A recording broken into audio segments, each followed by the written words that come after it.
Seriously, man. He waited almost 30-something years in the game to headline the Garden. And as the years go on, it's like a storybook ending the ending keeps getting better. Hey yo, Eeze. We go from the KD, and we go through the Magic situation to KD3. It's almost like he's rewriting history in real time, shattering all the record books, running up the score, but still displaying humility. Like the perfect balance, man. It's crazy. That was an amazing show. From the music standpoint to the people outside, man. Like it was definitely something I wish everyone could have experienced. Nas seemed to be very comfy on stage. That's not an easy task, like I stated maybe about 3 or 4 minutes ago. This is new material. This is a New York state of mind, which he's been doing since probably 94. And a lot of these records, and I know in the previous video I said I wanted him to do a lot of B-sides. And once I was done with the video, I had to say to myself, if you really think about it, KD 1, 2, Magic, and KD 3, probably close to 90 or 95% of those records are B-sides, because how many singles have we had?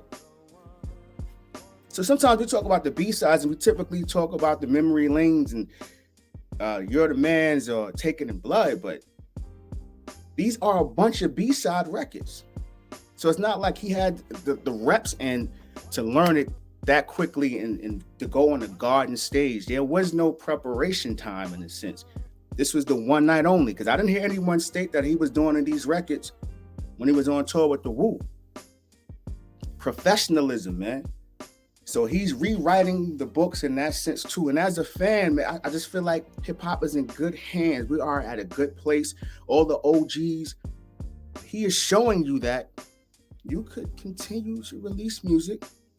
We don't have to do these outlandish interviews with certain platforms. We can keep it music. And if it's hot, people gonna come out. People will come out and support, man. Real rap, what we got? Nas continues to crush narratives without really responding to them directly. He sold out the Garden with the playlist based on his most recent music. Yes, and I'm gonna add on to that with something Shiester 30 said earlier. Like he made sure to remind me, it was a sold out venue.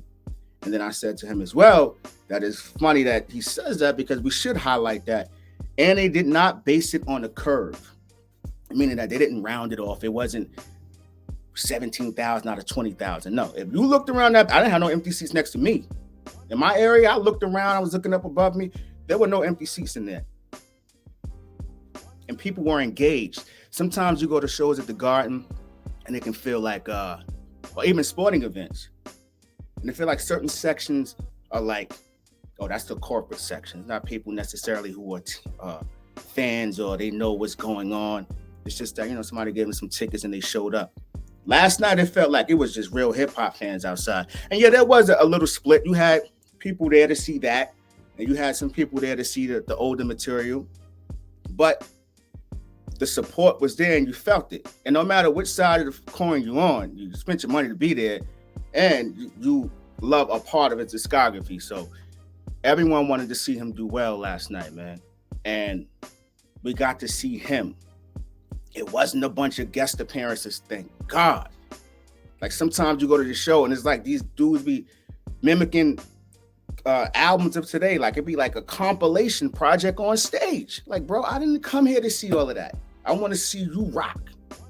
And that's what he did.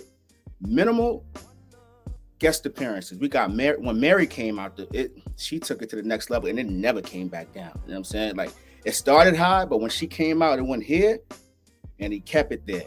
And it was only right Hit came out. Like that's more professionalism, right?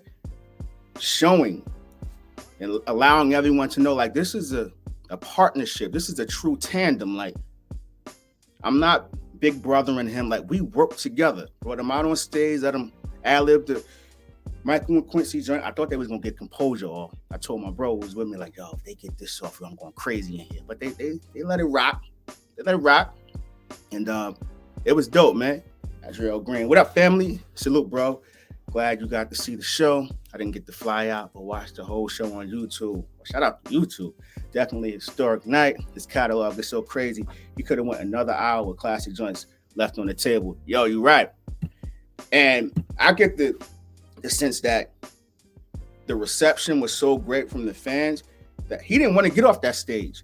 But we got to keep in mind, that's the Garden. You got to pay for the lights, man. Like, that ain't the typical house light bill. You know what I'm saying? Like, you know, and they got to prepare for whatever events that happen the next day. But yeah, like Nas seemed to be he seems to be in a good place, right? Musically, seems happy on stage.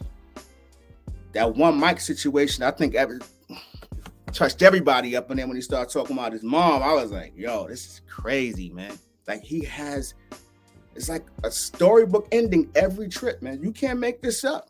Hey, yo, Eeze.